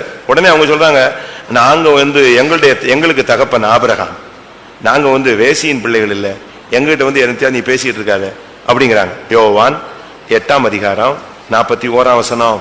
நீங்கள் உங்கள் பிதாவின் கிரியைகளை செய்கிறீர்கள் என்றார். அதற்கு அவர்கள், நாங்கள் வேசித்தனத்தினால் பிறந்தவர்கள் அல்ல. அச்சா பாத்தீங்களா? அடி பளிச்சுன்னு பேசலாம் பாருங்க. இயேசுட்ட பேசுறான். இவர் சொல்றாரு, நீங்கள் உங்கள் பிதாவின் கிரியைகளை செய்கிறீர்கள். உடனே அவன் சொல்றான், நாங்க ஒண்ணு வேசித்தனத்துல பிறந்த ஆளுங்கள, கவனமா இருந்தான். எங்க எந்த பாயிண்ட் அடிக்கிறான் பாருங்க. மரியாளுக்கு இப்படி ஒரு நிந்தை இருந்துச்சு. அதனாலதான் சொல்லி இருக்கிறது, ஒரு பட்டயம் உன் இருதயத்தை என்ன செய்யும்? ஊடுருவி பாயும். இயேசு பிறந்தா ஏத்துக்கிறியா? ஏத்துக்கிறேன், ஆண்டவருக்கு நான் அடிமை. அந்த கிருபை பெற்றவளாய் மாறினதுனால அவளுக்கு இந்த நிந்தை, அவமானம், கெட்ட பேரு, அவச்சொல், என்னென்ன கெட்ட பேர் சொன்னாலும் ஸ்தோத்திரம் பண்ணிட்டு போயிட்டே இருப்பான். யோசிச்சு பாருங்க, சமுதாயத்துல ஒரு பெண்ணு யாரு இதுன்னு சொல்ல முடியாத அளவுல அப்படி போய்கிட்டு இருக்க முடியுமா? நம்ம ஆளுங்களுக்கு சும்மா உள்ளதை சொல்லட்டுமே கோபம் பிச்சுக்கிட்டு வருங்க. ஓன்னு அழுதுடுவாங்க. 3 நாள் சாப்பிட மாட்டான், 7 நாள் சாப்பிட மாட்டான். இப்ப என்னை பத்தி ஒரு காரியம் சொல்லிட்டாங்கன்னா என் மூஞ்சியே மாறிடும். பிரசங்கத்துல முகநாடி என்ன செய்யும்? காயின் தோத்து போயிடுவான், டம்முன்னு மாறிடும். உங்களை பத்தியோ யாரை பத்தியோ லேசா சொல்லட்டும், உன்னை பத்தி எனக்கு தெரியாதான்னு சொல்லிட்டாலே உங்களுக்கு 3 நாள் தூக்கம் வராது. சொல்லிட்டானே. ஆனா மரியாள் கடைசி வரை இந்த நிந்தையை சுமந்தாள். இயேசுவின் நிமித்தம் அதுக்கு அடிமையாக ஒப்பு கொடுத்தா. அந்த பிள்ளையை தூக்குனா, அந்த பிள்ளையை பெற்று எடுத்தா, வளர்த்தா, அந்த பிள்ளைக்கு பின்னாலேயே அலைஞ்சா. அந்த பிள்ளை சிலுவையில தொங்கும் போது என்ன செய்யறா? பார்த்து கண்ணீர் வடிக்கிறா. ஒண்ணுமே பண்ண முடியாது. இதுக்கெல்லாம் சகிச்சு தாங்கி ஜெயிச்சு போனதுக்கு காரணம் என்ன தெரியுமா? அவளுக்கு பெற்ற கிருபை. இயேசுவை பெற்றெடுக்கக்கூடிய கிருபை அவளுக்கு இருந்தது. அவளுடைய டார்கெட் அதுதான். நிந்தை அவமானங்களை சகிச்சு தேவகுமாரனை பெற்றெடுப்பது. நாமும் எப்பெல்லாம் நிந்தை அவமானங்களை சுமக்கிறோமோ, ஏற்றுக்கொள்கிறோமோ, இல்லாத பெயர்கள், கெட்ட பெயர்கள்லாம் நம்ம மேல வருதோ, அப்பொழுது நாம் பாக்கியவான்கள். நமக்குள்ள இருந்து அந்த கிருபையின் இலக்கு என்ன செய்யுது? உண்டாகுது. கிருபை, கிறிஸ்து நமக்குள் உருவாகுகிறார். கடைசியா பவுல் தனக்கு அளிக்கப்பட்ட கிருபையை பத்தி பேசுறாரு. நான் அல்ல, கிருபைதான் அப்படி செய்தது. அவர் கிருபையை தான் அதிகமாக புகழ்ந்து பேசுவார். பவுலுக்கு அளிக்கப்பட்ட கிருபை அது எப்படிப்பட்ட கிருபை? நமக்கும் கிருபை அளிக்கப்படுது. ஆனா நமக்கு அளிக்கப்பட்ட கிருபைக்கும் பவுலுக்கு அளிக்கப்பட்ட கிருபைக்கும் பெரிய வித்தியாசம் இருக்கிறது. பவுலுக்கு அளிக்கப்பட்ட கிருபை எப்படிப்பட்ட கிருபை சொல்லுங்க? எனக்கு அளிக்கப்பட்ட கிருபை 1 கொரிந்தியர் 15:10. ஆகிலும் நான் இருக்கிறது தேவ கிருபையினாலே இருக்கிறேன். அவர் எனக்கு அருளிய கிருபை விருதாவா இருக்கவில்லை. அவர்கள் எல்லாரிலும் நான் அதிகமாய் பிரயாசப்பட்டேன். ஆகிலும் நான் அல்ல, என்னுடனே இருக்கிற தேவ கிருபையே அப்படி செய்தது. இந்த கிருபை எதுக்காக பவுலுக்கு கொடுக்கப்பட்டது? பவுல மாதிரி அடிபட்ட ஆளும் கிடையாது, பாடுபட்ட ஆளும் கிடையாது. இயேசுவுக்கு அடுத்து இந்த கிறிஸ்தவ மார்க்கத்துல பயங்கரமான வெளியரங்கமாக நமக்கு எல்லாருக்கும் தெரிஞ்ச, இப்ப எவ்வளவு பேர் பாடுபடுறாங்க நமக்கு தெரியாது. எத்தனையோ பேர் சிறைச்சாலையில கஷ்டப்படுறாங்க, இயேசுவின் நாமத்து நிமித்தம் கொடுமைகளை சந்திக்கிறாங்க, நமக்கு அது என்ன செய்யாது தெரியாது. வெளியரங்கமாக நமக்கு தெரிஞ்சு இயேசுவுக்கு அடுத்ததாக அதிகமாக பாடுபட்டு, இப்ப நீங்க உடனே சொல்லுவீங்க ஸ்தேவான சொல்லுவீங்க. ஸ்தேவான ஒரு 10-15 நிமிஷத்துல கல்லெறிஞ்சு எரிஞ்சிட்டாங்க, கொண்டுட்டாங்க, முடிஞ்சு போச்சு. ஆனா பவுலுக்கு அப்படி இல்ல, இருந்து அடி அடி அடி அடி அடி அடி பட்டு நொறுக்கப்பட்டான். எப்படி இவ்வளவு பாடுகளையும் இவ்வளவு வேதனைகளையும் எப்படி அவனால சகிக்க முடிந்தது? அதுக்கு காரணம் அவனுக்கு அளிக்கப்பட்ட கிருபை. ஆனா அந்த கிருபையினுடைய லக்கு என்ன? கிருபையினுடைய லக்கு இயேசுவை போல் மாறுவது. அதான் முக்கியம். கிருபையினுடைய இலக்கு, பவுலுக்குள்ள அளிக்கப்பட்ட கிருபையினுடைய இலக்கு அவனை எப்படி மாற்றிடுச்சு? விசுவாசத்தை காத்துக்கொண்டேன், நல்ல போராட்டத்தை போராடினேன், ஓட்டத்தை முடித்தேன், இது முதல் எனக்காக நீதியின் கிரீடம் வைக்கப்பட்டிருக்கிறது. அதுதான் கிருபையினுடைய இலக்கு. கிருபையினுடைய இலக்கு பவுலுக்கு கொடுக்கப்பட்ட கிருபையினுக்கு காரணம் பாடுகள், நிந்தைகள், அவமானங்கள், ஊழியம், சுவிசேஷ பிரயாணம், அற்புதங்கள், அடையாளங்கள், சபையை கட்டுவது, அப்போஸ்தலன், இதெல்லாம் இந்த கிருபையில வச்சு செயல்படுத்தினது. முடிவு எது? அவன் யாரை போல மாறுறான்? இயேசுவை போல மாறுகிறான். ஒரு லிமிட்டுக்கு பிறகு சொல்றான், நான் அல்ல, கிறிஸ்து என்னில் இணைஞ்சிருக்கிறாரு, பிழைச்சிருக்கிறார். வாசிங்க கலாத்தியர்ல 2ஆம் அதிகாரத்துல 20ஆம் வசனத்துல, கிறிஸ்துவுடனே கூட சிலுவையில் அறையப்பட்டேன், ஆயினும் பிழைத்திருக்கிறேன். இனி நான் அல்ல, கிறிஸ்துவே எனக்குள் பிழைத்திருக்கிறார். முடிச்சானா? இப்ப பிழைச்சிருக்கிறது நான் அல்ல, யாரு யாரு எனக்குள்ள பிழைச்சிருக்கிறா? கிறிஸ்து எனக்குள்ள பிழைச்சிட்டாரு. கிறிஸ்துவ போல மாறியாச்சு. நான் இப்ப கிடையாது, என்னையா ஓட்டம் முடிஞ்சிருச்சு. இப்ப எனக்குள் பிழைத்திருக்கிறது இந்த அளவுக்கு கொண்டு வந்தது அந்த கிருபை. எல்லாரும் கண்களை மூடுவோம். நமக்கு இந்த கிருபையினுடைய அளவு, இலக்கு என்ன? எதற்காக தேவன் கிருபை தர்றார்? சும்மா கிருபை கிருபைன்னு சொல்லிட்டு இருக்கிறது அல்ல. கிருபைக்கு ஒரு வேலை உண்டு, கிருபைக்கு ஒரு இலக்கு உண்டு. தேவன் பழைய ஏற்பாட்டிலும் புதிய ஏற்பாட்டிலும் தம்முடைய பரிசுத்தவான்களுக்கும் தன்னுடைய பக்தர்களுக்கும் கிருபை அளித்ததுக்கு காரணம் ஒன்று, அந்த கிருபையினால் இந்த உலக வாழ்க்கையில அவங்க ஜெயமா ஓடணும். கிருபையினால இலக்கை தொட வேண்டும், பேழையை உண்டு பண்ண வேண்டும், பேழைக்குள் பிரவேசிக்க வேண்டும், கானான் பயணத்தில் இணைய வேண்டும், கானானுக்குள் போய் சேர வேண்டும், ஈசாக்கை பெற்றெடுக்க வேண்டும், ஈசாக்கை தெய்வீக சந்ததியாய் நிலைநிறுத்த வேண்டும், பாடுகள் சோதனைகள் இவைகளிலே பாவம் இல்லாமல் ஜீவிக்க வேண்டும், யோசேப்பு சிங்காசனம் போய் சேர வேண்டும், மோசே இந்த ஜனங்களை நடத்த வேண்டும், கடைசியாக அந்த கானானுக்குள்ள கால் எடுத்து வைக்க வேண்டும். அந்த இலக்கு தடுமாறி விட்டது.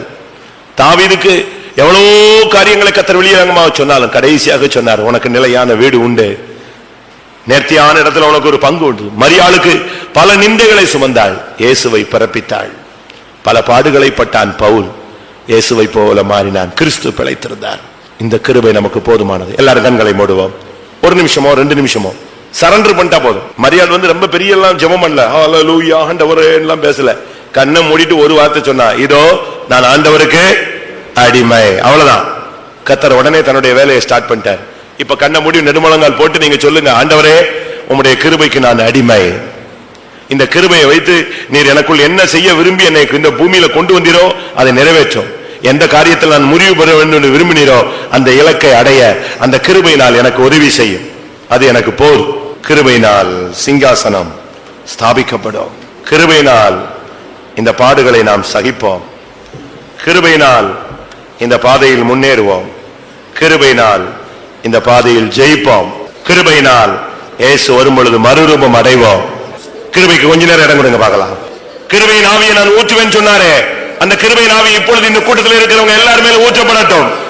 அப்படி ஊற்றப்பட்டால் அந்த கிருபை உன்னை நடத்தும், அந்த கிருபை உன்னை இலக்கை அடைய வைக்கும்.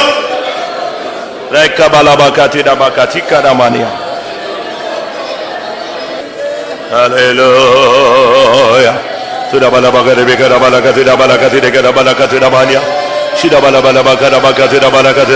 வாழ்க்கைக்கு, ஊழியத்திற்கு, வேலைக்கு, பிசினஸுக்கு, படிப்புக்கு, குடும்பத்திற்கு, எல்லாவற்றுக்கும் கிருபையை கர்த்தர் தருகிறார்.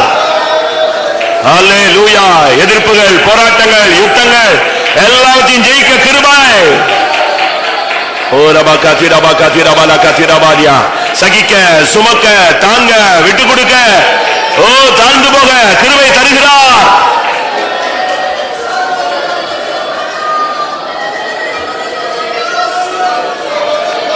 அளவில்லா கிருபை, சகல கிருபை, கிருபையின் பூரணம், விசேஷித்த கிருபை.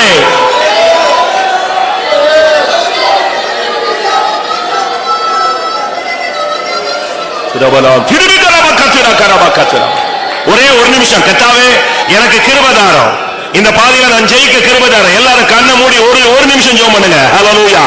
கர்த்தர் கிருபையின் ஆவியை ஊற்றட்டும், ஒரு அக்கினி இறங்கட்டும். ஹல்லேலூயா. ஒரு வல்லமையின் பலப்படுத்தட்டும். என் மகனே, என் குமாரனே, நீ கிருபையிலே பலப்படுவாயாக.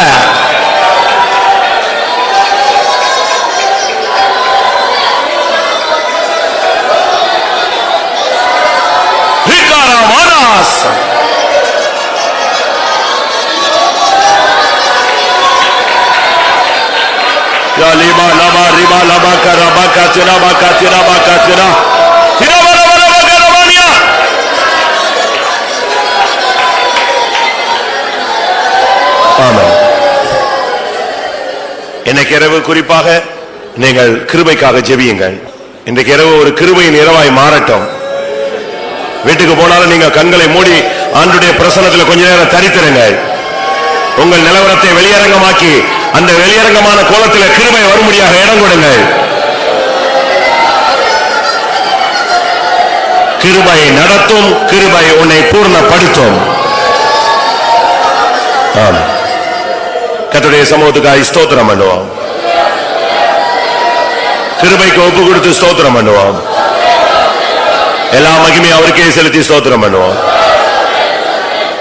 ஜெபம்.